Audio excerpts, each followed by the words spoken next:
اگر اس طرح سے دعائیں قبول ہوتی ہے اللہ میری فلاں جگہ شادی کرا دے ٹھک کر کے ہو گئی, تو پھر تو ایمان بالغیب رہتا, ایمان بالغیب تو ایمان بالغیب تھوڑی رہتا. پھر تو بھائی جو مانگو ٹھک کر کے مل رہا ہے, پھر تو کافر بھی کہتے ہیں یار دعائیں مانگو بس. تو اللہ نے غیب میں رکھا ہے, تبھی دعائیں وہ لوگ مانگتے ہیں جن کا ایمان بالغیب ہوتا ہے, وہ بہت جاندار دعائیں مانگتے ہیں. جن کا ایمان بالغیب نہیں ہے ان کا ہر عبادت میں دل لگتا ہے, دعا میں ان کا دل نہیں لگتا. ان کو لگتا ہے یار یہ ایسے ہی بس جا رہا ہے, وہ نماز پڑھ لے گا, قرآن پڑھ لے گا, دعا نہیں مانگے گا. تو اللہ تعالیٰ فرماتے ہیں فاستجبنا له, ہم نے ان کی دعا کو قبول کیا, ونصرناه من القوم الذين كذبوا بآياتنا, اور جو لوگ ہماری آیات کا انکار کرتے تھے ہم نے نوح کی ان پر مدد کی. نوح علیہ السلام کمزور تھے, ہم نے ان کی مدد کی.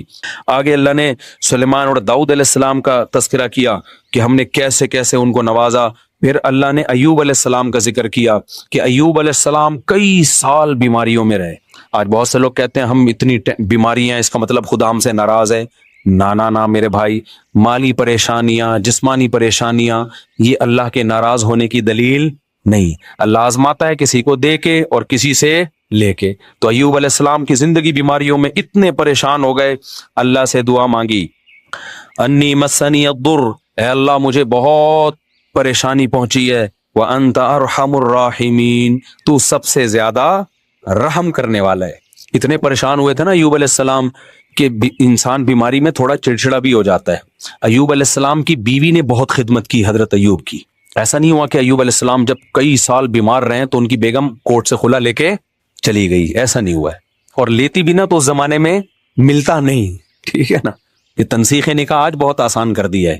تو وفا کی ان کی بیوی نے بہت خدمت کی. آج نہ شوہر بیوی کے ساتھ وفا کرتا ہے, جب تک اٹریکٹیو ہے بیگم سے محبت, جہاں کوئی بیچاری کو کچھ مسئلہ ہو گیا جان چھڑانے کی کوشش. اور عورت بھی یہی کرتی ہے, جب تک کماؤ پوت کھلا رہا ہے میرا میاں ہے, جہاں بیچارے پر غربت آ گئی, کوئی بیماری آ گئی, ٹھک کر کے خلا. ابھی ایک صحافی کا, ایک وکیل کا کلپ آیا ہے, اس نے کہا اس وقت جو طلاقیں ہو رہی ہیں نا, طلاقیں, ان میں 70% طلاقوں میں پہل عورتیں کر رہی ہیں. یہ جو بعض اسکالر کہتے ہیں نا مرد جلد بازی میں طلاقیں دیتے ہیں, کم ہے ریشو, عورتوں کا جلد بازی میں خلا لینے کا ریشو زیادہ ہے. سرکار نے یہ بھی الزام لگایا تھا نا کہ مرد دور جب چاہیں طلاقیں دیتے ہیں, حالانکہ ایسا ہوتا نہیں ہے. ایسا ہو رہا ہوتا سارے رنڈوے بیٹھے ہوئے ہوتے یہاں پہ. طلاقیں بہت ہو رہی ہیں لیکن برداشت کرنے والے مردوں کا ریشو طلاقیں دینے والے مردوں سے بہت زیادہ ہے, بہت زیادہ ریشو ہے. اتنے مرد میں اللہ نے برداشت زیادہ رکھی ہے. خواتین کو خلا کا جو یک طرفہ خلا کا اختیار دے دیا نا, اس کے نتیجہ میں نہیں, کوئی مولوی نہیں کہہ رہا, ایک وکیل کہہ رہا ہے, لبرل وکیل ہے, وہ کہہ رہا ہے بھائی جو رجسٹرڈ طلاقیں ہیں ان میں 70% کس کی طرف سے ہیں, خواتین. کیونکہ برداشت ختم, ذرا سا مسئلہ ہوا ٹھک کر کے عدالت سے خلا لیا, پتلی گلی سے نکلی تو خاندانی نظام گیا تیل لینے, برباد ہو گیا. تو ایوب علیہ السلام کی بیوی نے اس بیماری میں ایوب علیہ السلام کی بہت خدمت کی. تھوڑی سی خدمت میں اونچ نیچ ہو گئی, ظاہر انسان بیمار ہوتا ہے غصہ جلدی آتا ہے. حضرت ایوب علیہ السلام نے کہا کہ میں ٹھیک ہوا نا تجھے 100 کوڑے ماروں گا, اس سے اور قسم اٹھا لی, میں ٹھیک ہوا نا, کہیں اونچ نیچ ہو گئی ہوگی. بعد میں حضرت ایوب کو بڑی ندامت ہوئی کہ یہ تو بڑی وفادار بیوی ہے, لیکن قسم بھی اٹھا چکا ہوں. اب قسم بھی تو اللہ کے نام کی ہوتی ہے نا, تو اب قسم بھی اٹھا لی ہے, قسم توڑنا بھی بہت بڑا جرم ہے, اور بیوی کو کوڑے مارنا بھی اچھا, اتنی اچھی بیوی ہے بھائی. تو اللہ نے حضرت ایوب علیہ السلام کو ہیلا بتایا, خذ بیدک ضغثا. دیکھو اللہ کی نظر میں ان کی بیوی کا کتنا بڑا مقام تھا. یہ تو ایک جزوی واقعہ ہے, اللہ حضرت ایوب کو بتا دیتا, ان کا پرسنل معاملہ ہے. کیا ہیلا بتایا کہ ایک جھاڑو لو جس میں 100 تنکے ہوں, ایک ہی دفعہ میں لگا دو, بس قسم کیا ہو جائے گی. اور بیوی کو بتا دیں گے بھائی بیگم میں مارنا نہیں چاہتا لیکن ایک قسم ہے اس کے کفارے سے بچنے کے لیے. تو جب پہلے سے بتا کے یہ سب کچھ کیا جائے تو بیگم کو انسلٹ محسوس نہیں ہوتی. تو اللہ نے کہا کہ ایک 100 سیخیں لو اور جگا کے ایک ہی دفعہ یوں کر کے لگا دو, 100 لگ جائیں گے نا, بس ختم, بس کافی ہے اتنا. تو یہ تو پرسنل معاملہ تھا نا حضرت ایوب کا, اللہ نے اس کو قرآن کا حصہ بنا دیا. اس سے پتہ چلتا ہے کہ اللہ کو وفادار بیوی اتنی پسند ہے کہ اللہ اپنے پیغمبر کو ہیلا بھی بتا رہے ہیں اور اس کو قرآن کا حصہ بھی بنا رہے ہیں, یہ بتانے کے لیے کہ یہ پروٹوکول ایوب علیہ السلام کی بیوی کو میں نے دیا ہے. اور یہ طریقہ بھی بعض دفعہ مفتی ہیلے بتا رہے ہوتے ہیں نا, مفتی جو غلط مفتی بھی ہیلے بتا رہے ہوتے ہیں بعض دفعہ, ابے تو ایسا کر, حلالوں کے ہیلے جیسے بتا رہے ہوتے ہیں, اور بعض دفعہ ہیلے ایسے بتا رہے ہوتے ہیں کہ زکوٰۃ کے ہیلے، غریب کو دے 1 کروڑ روپے، اس نے لیا، مالک بن گیا، اس پہ ہدیہ لے لے، جلیبیاں کھا بیٹھ گئے، بھائی ہو گیا نا، بھائی آپ نے اس کو مالک بنایا، زکوٰۃ ادا ہو گئی، اب اس کی مرضی، جس کو چاہے دے، وہ اپنی خوشی اگر آپ کو دے دے تو ہو گیا نا۔ کل ایک بندہ آیا، کہہ رہے ہمارے مدرسے کے طلبہ ہیں، زکوٰۃ لیتے ہیں ہم لوگ، طلبہ کو مالک بنا کے پھر ہم مدرسے کی تعمیر میں لگا سکتے ہیں؟ میں نے کہا نہیں لگا سکتے۔ کہہ رہے نہیں، جب طلبہ کو مالک بنا دیا، زکوٰۃ تو ادا ہو گئی۔ میں نے کہا تجھے کوئی اتنی بڑی رقم دے اور مالک بنا کے اور پھر واپس لے تو تو دے کے دکھا واپس، بولے جب میں ہوں تو میں کیوں دوں؟ وہ بچہ کو پتا ہے میں ڈرامے بازی ہو رہی ہے میرے ساتھ، اس کو ہیلا کہتے ہیں نا، یہ ناجائز ہیلا ہے۔ بچے کو پتا ہے، ورنہ 1 لاکھ روپے کسی بچے کو دو، وہ کہے گا میں پاگل ہوں، میں مدرسے کی دیوار میں لگاؤں، میرے PCO مثلا میرا ابا غریب، میری اماں غریب، تو یہ ناجائز ہیلا ہے۔ تو جیسے بعض 2 نمبر قسم کے مفتی غلط ہیلے بتا رہے ہوتے ہیں، لیکن یہاں ہیلا کون بتا رہا ہے؟ اللہ۔ کس کو؟ پیغمبر کو۔ کس کو بچانے کے لیے؟ ان کی بیوی کو بچانے کے لیے۔ تو جو بھی وفادار ہوگا، میاں ہو یا بیوی، اللہ کو وفاداروں کی قدر ہے۔ مشکلات میں مارکیٹ سے شارٹ ہونے والوں کی اللہ کو قدر نہیں ہے، کہ جب حالات اچھے تھے تو بہت بہترین میاں، حالات جہاں خراب ہوئے تو مارکیٹ سے ایک دم شارٹ۔ جج بیٹھا ہوا ہے ٹھپے لگانے کے لیے، جج جیسی کسی کی بیوی جائے نا، جج کی بیوی کو بھی کوئی اور جج طلاق دے رہا ہے آج کل، پورا سیٹ اپ ہی بڑھ گیا۔ ہاں جلدی میں بتاتا ہوں، وہ مسئلے بھی ابھی صبر کریں۔ اچھا میرے بھائی جلدی سے، میں یہ بہت مزے کی آیتیں ہیں یار، یہ مجھے تو بڑا مزہ آتا ہے۔ آگے اللہ کہتے ہیں دیکھو ہم نے اس مصیبت سے ایوب کو نکالا اس دعا کی برکت سے، تو اس سے پتہ چلتا ہے اللہ دعائیں قبول کرتا ہے۔ پھر آگے اللہ فرماتے ہیں کہ وَظَنُّونِ إِذْ ذَهَبَ مُغَاضِبًا، اس میں تو بڑا ہی مزہ آتا ہے پڑھنے میں۔ اللہ کہتے ہیں مچھلی والے کو بھی یاد کرو۔ مچھلی، اللہ نے یونس علیہ السلام کا نام کیا رکھ دیا؟ مچھلی والا۔ یہ بھی محبت ہے اللہ کی اپنے پیغمبروں سے۔ حالانکہ یونس علیہ السلام تو فرار ہو کے گئے تھے اللہ سے پوچھے بغیر، اور مچھلی نے کھا لیا۔ یہ سب تو بطور سزا کے ہوا ہے کہ اللہ کی نظر میں سب سے زیادہ ویلیو کس کی ہے؟ اللہ کے قانون کی۔ ایک چیز خوب اچھی طرح سمجھ لیں کہ اس زمانے میں اسلامی ملکوں میں، غیر مسلم ملکوں میں تو اسلام ہے ہی نہیں، وہ تو ویسے ہی دعویٰ ہی نہیں کرتے۔ اسلامی ملکوں میں بھی نا، افغانستان کے علاوہ کوئی بھی کنٹری ایسا نہیں ہے جہاں عدالتوں میں مکمل اسلام کو فالو کیا جا رہا ہو، سمجھ رہے؟ کہیں بھی نہیں ہے۔ اب جب ہے ہی نہیں مکمل اسلام، تو عوام پر لازم ہے کہ کسی بھی کنٹری میں جب وہ کورٹ سے فیصلہ کروائے، عدالت سے کروائے، تو اس کے بعد اس پر یہ لازم ہے کہ وہ علماء سے بھی پوچھے کہ شریعت کی روشنی میں یہ فیصلہ صحیح ہے یا غلط ہے۔ سمجھ میں آ رہی ہے بات کہ نہیں آ رہی ہے؟ کیونکہ بعض فیصلے شریعت کے فیصلے سے ٹکرا رہے ہوتے ہیں۔ تو اب یہ فیصلہ آپ نے کرنا ہے کہ آپ نے شریعت کو مقدم رکھنا ہے یا جس اسٹیٹ میں آپ رہتے ہیں اس کے قانون کو مقدم رکھنا ہے۔ یہ فیصلہ کس نے کرنا ہے؟ آپ نے۔ اور یہ فیصلہ آخرت کو سامنے رکھ کے کرنا ہے۔ اگر آپ آخرت پر ایمان نہیں رکھتے تو آپ اللہ کے قانون کو کوئی ویلیو نہ دیں، کورٹ کو آپ ویلیو دیں۔ جیسے یتیم بیٹا ہے نا، یتیم پوتا، ایک آدمی کا انتقال ہوا، اس کی اولاد میں ایک پوتا ہے اور ایک بیٹا ہے، تو اسلام کہتا ہے بیٹے کو میراثت ملے گی بیٹے کی موجودگی میں پوتے کو، جو یتیم پوتا ہے یعنی جس کا باپ مر گیا۔ لیکن ہماری کورٹ، جو اس پاکستان کی کورٹ ہے، وہ یہ کہتی ہے کہ بیٹے کو بھی ملے گی جو زندہ ہے، اور جس یتیم پوتے کا باپ مر گیا ہے نا، تو اس باپ کی وراثت کس کو جائے گی؟ پوتے کو۔ یعنی جو دادا کی زندگی میں، یعنی بیٹا مر گیا کسی کا نا، بھائی چلو زید ہے، ایک صاحب ہے زید کی زندگی میں اس کا ایک بیٹا مر گیا، ایک بیٹا موجود ہے، تو اسلام یہ کہتا ہے جو بیٹا مر گیا نا زید کی زندگی میں، زید کی وراثت میں اس کا حصہ ختم۔ جب اس کا ختم تو اس کی بیوہ کا یا اس کے بچوں کا بھی ختم، کیونکہ وہی حصہ آگے ٹرانسفر ہوتا نا۔ جب بیٹے کو وراثت نہیں ملے گی تو پوتے کو بھی نہیں ملے گی، جو زندہ بیٹا ہے اس کو ملے گی۔ ہاں سارے ہی بیٹے باپ کی زندگی میں مر گئے تو پھر پوتے بیٹے کے قائم مقام ہو جاتے ہیں۔ تو اس کو کہتے ہیں یتیم پوتے کی وراثت۔ اسلام میں نہیں ہے لیکن پاکستان کے قانون میں ہے۔ اب آپ نے کورٹ سے کیا کیا کہ ایک یتیم پوتا تھا، اس نے کہا کہ میرے والد صاحب میرے دادا کی زندگی میں فوت ہو گئے تھے، تو میرے چچا کو جیسے وراثت مل رہی ہے مجھے بھی ملے۔ کورٹ اس کے حق میں فیصلہ دے دے گی، جو اس کی وراثت ہوگی نا، جو اس کے ابا کو ملنی تھی، وہ ساری کس کو مل جائے گی؟ اس کو۔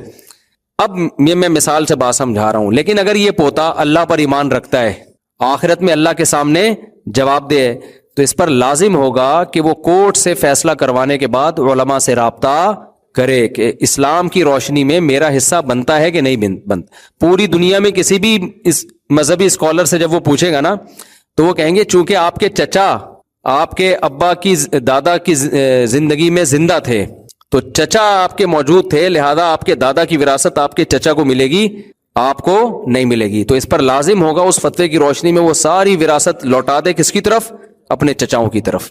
اب ایسے خود غریب و زکوٰۃ کا مستحق کچھ بھی ہے، دیکھیں غریبوں کے الگ اسلام میں حقوق ہے نا. وہ وراثت میں جو حصہ ملتا ہے وہ غریبی امیری کی بیس پہ نہیں ملتا. وراثت میں اسلام کا اصول ہے کہ جب قریبی رشتہ موجود ہے تو دور کے رشتے محروم ہوتے ہیں.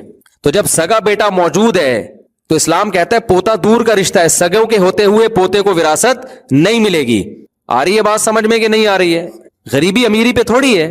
اگر غریبی امیری پہ ہوتا تو ایک بیٹا کروڑ پتی ہے اس کا حصہ کم ہوتا، ایک بیچارہ بھوکا ہے اس کا حصہ زیادہ ہوتا. اسلام میں دونوں کا حصہ کیا ہے؟ سیم ہے، اس لیے کہ بیٹے دونوں ہیں نا، بیٹا ہونے کی حیثیت پہ ملے گا. تو جب بیٹا موجود ہے پوتا کو نہیں ملتا. ہاں یہ ایک الگ بات ہے کہ دادا اپنی زندگی میں اپنے پوتے کے لیے وصیت کر کے جا سکتا ہے کہ میرا یہ پوتا ہے، اس کا باپ چونکہ میری زندگی میں مر گیا ہے تو اس کا کوئی حصہ نہیں ہے تو میں اس کے لیے کچھ وصیت کر دوں. تو 1/3 تک وصیت کی جا سکتی ہے، وہ بالکل جائز ہے. لیکن اگر وصیت نہیں کی ہے تو اس کو کورٹ سے حصہ اگر ملے گا تو شرعن اس کے لیے وہ حلال نہیں ہو جائے گا، حرام کا حرام ہی رہے گا. اگرچہ کورٹ اس کو لیگل کہے گی، لیکن آپ کسی بھی مذہبی اسکالر سے پوچھیں گے جس کے پاس نالج ہو، آج کل تو ہر آدمی جس کا منجن بک نہیں رہا ہوتا نا مفتی بن کے فتوے دے رہا ہوتا ہے. یوٹیوب پہ آپ کو بہت سارے منجن بیچنے والے ملیں گے، جس کی جو فیلڈ نہیں ہے اس میں ٹانگ رہے. پراپر اسکالر ہو یا دارالفتہ ہو، پراپر ادارہ ہو، ان سے آپ فتویٰ لیں گے تو دنیا میں کہیں سے بھی فتویٰ لیں گے وہ کہیں گے بھائی یہ اس پوتے کی وراثت کا حصہ نہیں ہے. اب اس پہ رونے دھونے والے بہت ہوں گے، ہائے اللہ یہ بیچارہ ہائے یوں. وہ بیچارہ ایک طرف رکھو، خدا کے قانون کو فالو، اس کو ویسے تعاون کر دیں اس کے ساتھ کہ بھائی ویسے بھی اخلاقی بھی تو کچھ ذمہ داریاں ہوتی ہیں نا، تو ویسے اس کو تعاون کریں. تو میں یہ مثال دے رہا ہوں کہ آج کل لوگوں نے پوچھنا چھوڑ دیا ہے، بہت کم لوگ پوچھتے ہیں. لوگ کہتے ہیں بس کورٹ نے دے دیا تو دے دیا. اکثر میں ایک واقعہ بیان کرتا ہوں، وہ میں دوبارہ آج کے موضوع کے حساب سے ریپیٹ کر رہا ہوں. وہ واقعہ یہ ہے کہ ایک خاتون نے امریکہ سے 2-3 سال پہلے مجھے فون کیا.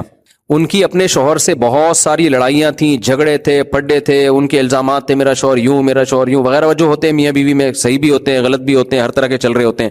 بہرحال جی ڈیورس ہو گئی، ان کے شوہر نے ان کو ڈیورس دے دی. اب جب ڈیورس دی ہے تو امریکہ کے لا میں یہ ہوا کہ جی آپ اپنی پراپرٹی آدھی اپنی وائف کو دیں گے. تو خاتون کو لائر مل گیا، اس نے کہا کہ میں آپ کو کروڑوں روپے بن رہے تھے. اس عورت نے مجھے فون کیا، اس کے دل میں اللہ کا خوف تھا نا. اس نے کہا میرے شوہر نے مجھے طلاق دے دی ہے، ظالم تھے، ٹھیک رویہ نہیں تھا، اب جب ڈیورس دی ہے تو مجھے آدھی پراپرٹی مل رہی ہے. میں نے کہا یہ آپ کے لیے لینا حلال؟ بولے نہیں ہے. اسلام کا قانون یہ ہے کہ شوہر نے طلاق دے دی ہے تو جو مہر تھا وہ دینا پڑے گا اس کو، اس کے علاوہ اور نان نفقہ جو 3 مینسز تک عدت پوری ہونے تک جو بیسک نان نفقہ ہے نا آپ کا، رہائش بھی اس کے ذمے ہے اور کھانا پینا بھی اس کے ذمے ہے، اس کے علاوہ آپ کچھ بھی نہیں لے سکتی. تو انہوں نے کہا وہ تو ایسا تھا وہ تو ویسا تھا. میں نے کہا ایسا جیسا بھی تھا تو چھوڑ دیا نا اب اس نے، جب جان چھوڑ گئی نا آپ کی. بھائی غلط آدمی سے شادی ہو گئی تو جان چھوڑ گئی آپ کی، کہیں اور شادی کریں آپ. لیکن یہ نہیں ہو سکتا کہ وہ آپ کو آدھی پراپرٹی، وہ امریکہ کا لا ہے، وہ اپنے حساب سے جو مرضی قانون سازی کریں. لیکن آج جو میں نے بیان کیا نا وہ یہی سمجھانے کے لیے کہ بھائی کہیں بھی کوئی لا ہے، سب سے پہلے آپ نے کس کو فالو کرنا ہے؟ اللہ کے. تو اللہ کی نظر میں وہ آپ کے لیے حلال نہیں ہے. اس نے کہا بھائی میرا لائر کہہ رہا ہے یہ تو میرا شوہر دے گا. میں نے کہا دے گا، آپ کے لیے حلال نہیں ہوگا، وہ آپ کو لے کے بھی واپس ہی کرنا ہے. آخرت کا اگر خوف آپ کے دل میں ہے تو انہوں نے پھر کہا کہ ٹھیک ہے. میں کہہ رہی میں نے پوچھا اس لیے کہ شرعی طور پہ یہ حلال ہے ہی نہیں. تو مجھے لگا کہ میری تاریخ میں ایک عورت ایسی ہے میری زندگی میں جس نے کروڑوں روپے ٹھکرا دیے. کس کی خاطر؟ خدائی قانون کی خاطر. میں نے ان خاتون کا واقعہ کئی بار بیان میں سنایا ہے. تو یہی ہم سمجھانا چاہ رہے ہیں. اور اللہ کا، میں نے کہا یار اس کا میاں کتنا فضول آدمی ہے، اتنی نیک عورت جو لاکھوں روپے چھوڑ رہی ہے، کروڑوں روپے چھوڑ رہی ہے، کس کے خوف سے؟ تو بتاؤ وہ شوہر کا حق نہیں اللہ کے خوف سے ادا کرے گی؟ حق ادا کرنا آسان ہے، کروڑوں روپے چھوڑنا مشکل ہے. کروڑوں روپے کہیں مل رہے ہو نا تو سارے حقوق بھی ادا کر ہو جاتے ہیں. لیکن اس نے کس کے لیے چھوڑا؟ تو مجھے لگا کہ اس کا میاں واقعی بڑا ہی کوئی غیرت لیس قسم کا آدمی ہے. اور یہ کرنے کے بعد بھی اس کے میاں نے رجوع نہیں کیا. اور عورت نے کہا چلو جی آپ لے لیں پیسے، مجھے نہیں چاہیے کیونکہ اللہ کا حکم ہے. وہ بھی گھننا بن کے بیٹھ گیا. حالانکہ اس کو تو چاہیے تھا کہ وہ اس کے پاؤں میں گر جاتا ہے کہ تمہارے دل میں اتنا اللہ کا خوف ہے. دیکھو میاں بیوی ایک دوسرے کے حقوق ایک دوسرے کے خوف سے ادا نہیں کرتے. کس کے خوف سے ادا کرتے ہیں؟ اللہ کے خوف سے. تو جس کے دل میں اللہ کا خوف ہے وہ تو پورے حقوق ادا کرے گا. ہمارے نبی صلی اللہ علیہ وسلم سب سے زیادہ اللہ سے ڈرنے والے تھے یا نہیں تھے؟ عرب میں عورت کو پاؤں کی جوتی سمجھا جاتا تھا. جو بیٹی کو پیدا ہونے پہ دفن کرتے ہوں ان کے ہاں بیٹی کی کیا ویلیو ہوگی. لیکن ہمارے نبی نے عرب کے کلچر کو فالو کیا, یہ خدا کے قانون کو. آپ نے بیوی کو اتنی عزت دی کہ ایک صحابی کہہ رہے ہیں کہ آپ ہماری دعوت میں آئے, آپ نے فرمایا کہ عائشہ کو بھی بلاؤ گے تو آؤں گا ورنہ نہیں آؤں گا میں. تو یہ کلچر کی وجہ سے ہو رہا ہے, یہ خدا کی وجہ سے ہو رہا ہے, اللہ کی وجہ سے ہو رہا ہے نا. عرب کیا کر رہے ہیں کہ بیٹی کو زندہ دفن کرتے ہیں, غیرت کا خامخواہ کا مسئلہ بنایا ہوا. ہمارے نبی اپنی بیٹی کی بیٹی نواسی ان کو آپ نے کندھے پہ بٹھا کے فرض نماز پڑھائی ہے. تو یہ کلچر کو فالو کیا, عرب کے قانون کو فالو کیا, یا خدا کے خوف کی وجہ سے خدا کو فالو کیا ہے؟ تو آپ کو خدا کو جب آپ فالو کرتے ہیں نا, آپ زیادہ اچھے طریقے سے حقوق ادا کرتے ہیں.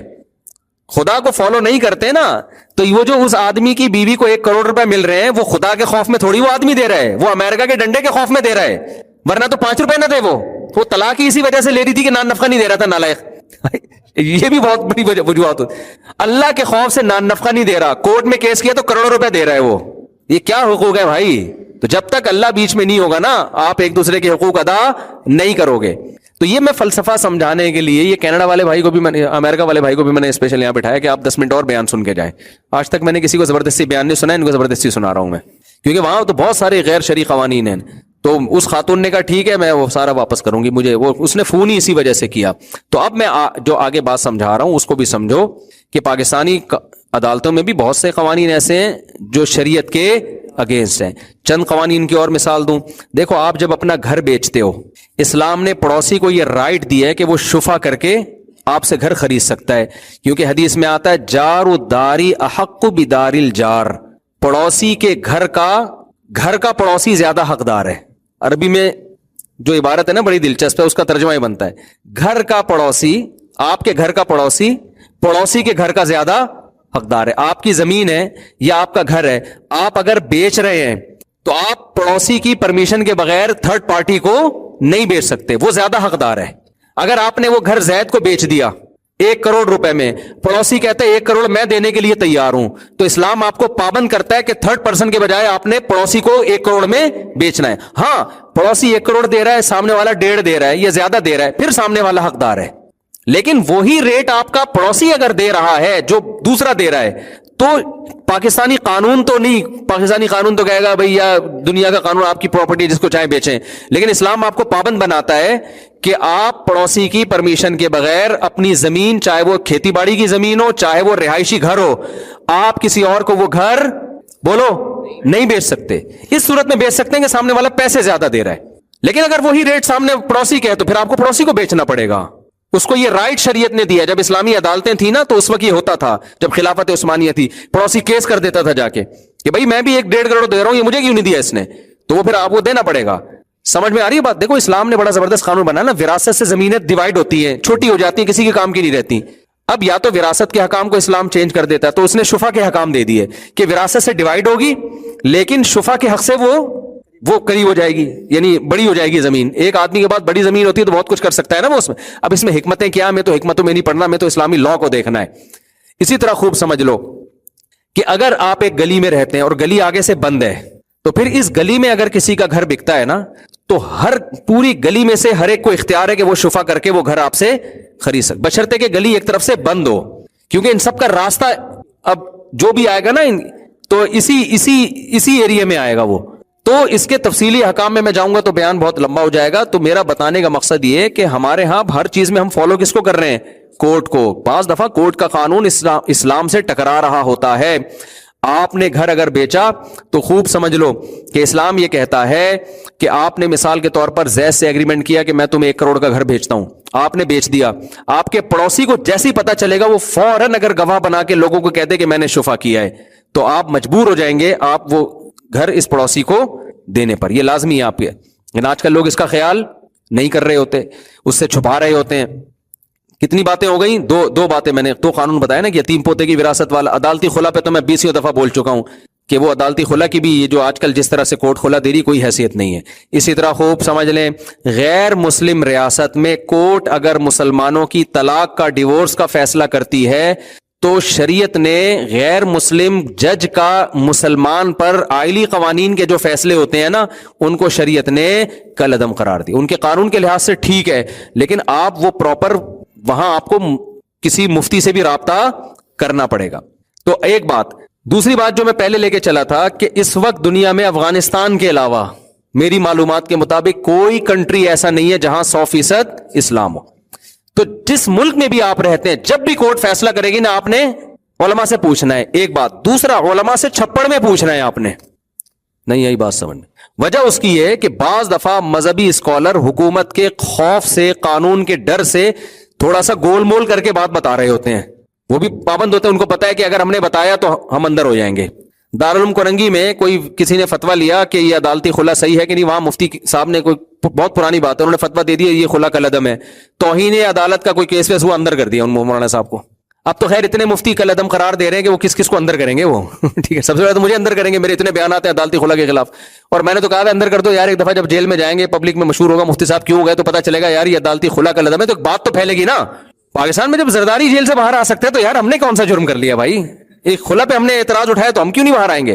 لیکن ہمیں ڈر یہ ہے کہ ہم شاید باہر نہ آئیں کیونکہ یہاں وہ بڑی بڑی جو چیزیں ہوتی ہیں وہ آ جاتی ہیں. ہم جیسے غریب لوگ ان کے مقابلے تو ہم غریب ہی ہے نا بھائی. تو اس لیے یہ ضروری ہے کہ آپ جب علماء سے پوچھیں گے تو چھپڑ میں لے جا کے پوچھیں گے.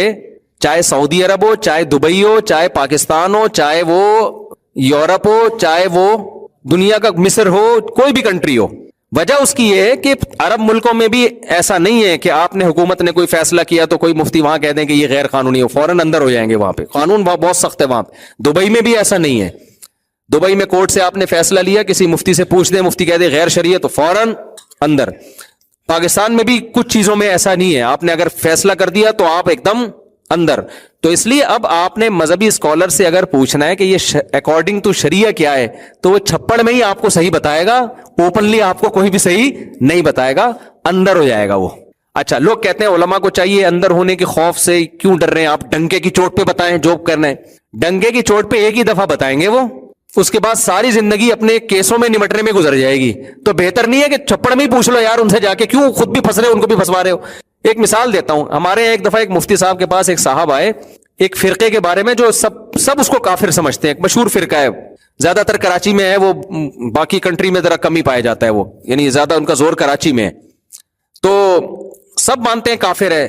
آپ کسی بھی مفتی سے پوچھیں گے وہ نماز کو نہیں مانتے اور بہت ساری چیزوں کے منکر ہیں وہ لوگ. تو سب مانتے ہیں کافر ہیں.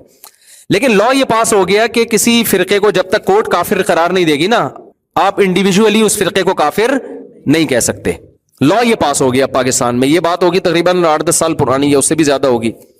اب نیا نیا لا پاس ہوا تھا کہ کسی مفتی کو کسی خاص فرقے کو کافر کہنے کی اجازت نہیں ہے. حالانکہ بعض فرقے ایسے ہیں ان کو تو ہر آدمی کہہ رہا ہوتا ہے یار ان کا نہ وہ نمازوں کے قائل ہیں ٹھیک ہے نا وہ 5 نمازوں کے منکر ہیں تو اسلام کہاں سے ہو گیا. لیکن لا یہ پاس ہو چکا تھا. اب ہمارے جو مفتی صاحب تھے استاذ تھے ان کے پاس ایک شخص آیا. اس نے اس فرقے کا نام لے کے پوچھا کہ یہ فرقہ اسلام میں داخل ہے یا اسلام سے خارج ہے یہ کافر ہے. تو انہوں نے جواب لکھا کہ یہ لوگ زندیق ہیں. زندیق کافر سے بھی اوپر کی چیز نا کہ بدترین کافر ہیں. تو وہ کہہ رہے کہ یار میں نے پوچھا ہے کافر ہیں یا نہیں ہے آپ جواب میں لکھ رہے زندیق ہیں. سوال کچھ ہے جواب کچھ اور دیا جا رہا ہے. آپ بتا دیں کافر ہیں یا نہیں ہے. تو انہوں نے کہا بھائی گورنمنٹ نے نا کسی بھی فرقے کو کافر لکھنے پر پابندی لگائی ہے. 6 مہینے کی جیل ہے سیدھا. تو میں لکھ دوں گا کوئی کیس کر دے میرے خلاف. صرف قادیانیوں کو کافر آپ لکھ سکتے ہو پاکستان میں کسی اور کو نہیں لکھ سکتے. اچھا یہاں بہت سارے براڈ مائنڈیڈ لوگ بھی ہوتے ہیں جو کہتے ہیں اچھا ہے نا گورنمنٹ کا کام ہے کافر قرار دینا مفتی تو نہیں کہہ سکتا کسی کو تو کیوں بھائی ہم واقعی. اور بھائی کچھ لوگ جب اسلام کی ایک ہر چیز کا انکار کر دیا اور گورنمنٹ اس کو کافر نہیں قرار دے رہی تو مفتی کی ذمہ داری ہے نا لوگوں کو بتائے کہ اسلام میں داخل ہے یا نہیں ہے. کوئی نماز کا انکار کر دے کوئی ختم نبوت کا انکار کر دے کوئی اس طرح کی اسلام کی بیسک چیزوں کا انکار کر دے اور ہم انتظار کرتے ہیں کہ گورنمنٹ جب کافر قرار دے گی تو گورنمنٹ تو پتہ نہیں 100 سال میں بھی قرار نہ دیں. تو مفتی کا کام ہے نا دیانتاً وہ بتائے کہ بھائی اس کا اسلام سے تعلق نہیں ہے. تو اب ان مفتی صاحب کا بھی ذمہ داری تھی وہ بتا دے. وہ زبان سے کہہ رہے تھے لکھ کے نہیں دے رہے تھے. انہوں نے کہا بھائی لکھ کے دیں. انہوں نے کہا زندگی لکھ دیا. وہ پھر وہ بار بار کہ حضرت میں نے آپ سے پوچھا ہے کہ کافر ہے یا نہیں آپ لکھ رہے ہیں کہ زندگی کے سوال کچھ. تو انہوں نے وہ مفتی صاحب کہتے ہیں بھائی گورنمنٹ نے کسی بھی فرقے کو کافر لکھنے پر 6 مہینے کی سزا لکھی ہے. تو وہ کہہ رہے میں تو پوچھ تو پھر وہ تو ٹھیک ہے گورنمنٹ سزا دے رہی ہے لیکن میرا سوال تو یہی ہے نا کہ کافر ہے یا نہیں. جب اس نے زیادہ اصرار کیا تو ہمارے مفتی صاحب نے کہا کہ گورنمنٹ نے پوچھنے پر پابندی نہیں لگائی ہے, جواب دینے پہ پابندی. تو آپ تو پوچھتے رہو گے نا, آپ پہ تھوڑی پابندی ہے. اگر پوچھنے پر بھی پابندی ہوتی نا تو پھر آپ بھی نہیں پوچھتے. اور بالکل صحیح جواب دیا کہ یار میں لکھ دوں گا کافر ہے, اور ظاہر ہے یقیناً وہ فرقہ کافر ہی تھا جو نماز ہی کو نہیں مانتا, وہ نماز کے منکر ہیں, وہ کہتے ہیں نماز بھی نہیں پڑھو بس ویسے ہی جنت مل جائے گی. تو وہ تو 100% کافر ہے نا, اس میں گورنمنٹ سے تھوڑی پوچھیں گے ہم. تو علماء باؤنڈری جو ہے اسلام کی وہ تو علماء بتائیں گے نا کہ اسلام کہاں سے شروع ہو رہا ہے کہاں ختم ہو رہا ہے. لیکن یہ کہ انہوں نے عقل مندی کا کام کیا. وجہ اس کی ہے کہ بھائی ہم لکھ دیں گے, ایک دفعہ کافر لکھ دیا تو پرچی لے کے چلا جائے گا, کوئی بھی کیس کر دے گا, کوئی اسٹیمپ بھی لگی ہوگی, ہم 6 مہینے اندر, 6 مہینے بعد ہم واپس آئیں گے, پھر ہم سے کوئی پوچھے گا کافر ہے یا نہیں, پھر ہم لکھ دیا کافر, پھر 6 مہینے اندر. تو دنیا میں اس کے علاوہ اور کوئی کام ہی نہیں ہوتا, تو پھر یہی کھیلتے رہتے 6 مہینے. لیکن اور دنیا میں جس نے کوئی کام کرنے ہیں تو وہ مصلحت سے کام لے گا کہ نہیں لے گا. تو یہ جو زیادہ ہوتا ہے نا حق پرست اور فنڈ, وہ کوئی ڈرتا برتا نہیں ہے, صرف یہ ڈائلاگ ہوتے ہیں, بولنے کی باتیں ہوتی ہیں. عقل مند آدمی جس نے کچھ کام کرنا ہے ہمیشہ وہ ماحول کے حساب سے چلتا ہے. وہ تو بعض دفعہ علماء مجبور ہوتے ہیں, وہ نہیں بات کر سکتے ممبر پہ کھل کے, ان کو پتا ہے کہ کی تو ہمارے اوپر کیس ہو جائے گا. تو ایسی صورت میں آپ نے کیا کرنا ہے, اللہ کا خوف اگر آپ میں دل میں ہوگا تو آپ ان مولانا صاحب کو چھاؤں میں لے کے جائیں. حضرت یہ مسئلہ ہے, کورٹ نے یہ فیصلہ دیا ہے یا یہ کورٹ کا قانون ہے, آپ اکارڈنگ ٹو شریعہ بتائیں. تو وہ اس وقت سچی مچی کی بات کریں گے آپ سے کہ یہ شریعت کی روح سے ٹھیک ہے یا غلط ہے. ہاں ممبر پہ غلط بیانی سے کام لینا جائز نہیں ہے کہ ممبر پہ حکومت کے ڈر سے غلط مسئلہ بتا دیں, یہ حرام ہے. مسئلہ چھپا دینے کی اجازت ہے کہ ہم ابھی نہیں بتا رہے بھائی, چھاؤں میں ملیں گے تو بتائیں گے, اوپنلی ہم نہیں بتائیں گے. تو یہ دنیا میں ہر ملک میں, سعودی عرب ہو, دبئی ہو, چین ہو, جاپان ہو, ہر جگہ ایسا ہی ہے. تو لوگ اوپنلی پوچھ رہے ہوتے ہیں, پھر وہ بیچارے گھما رہے ہوتے ہیں بات کو, کہتے ہیں اچھا یہ اس کا مطلب انہوں نے تائید کر دی. تائید نہیں کی ہوتی, چھپڑ میں لوگوں تو بتائیں گے یہ ٹھیک نہیں ہے. سمجھتے ہو نا. اب میں جب یورپ میں گیا, ہر آدمی مجھ سے 4 شادیاں اسلام میں کیسا ہے, وہاں 4 شادیوں پر پابندی ہے. میں بولوں 2 3 شادیاں کریں, وہاں گورنمنٹ کا ہے تو کیا کر کے قانون توڑ رہے ہیں, یہاں پہ اندر کر دیں مجھے. تو ہم تو جو کر کے بیٹھے ہوئے وہ بھی کسی کام کے نہیں رہیں گے. صحیح ہے نا.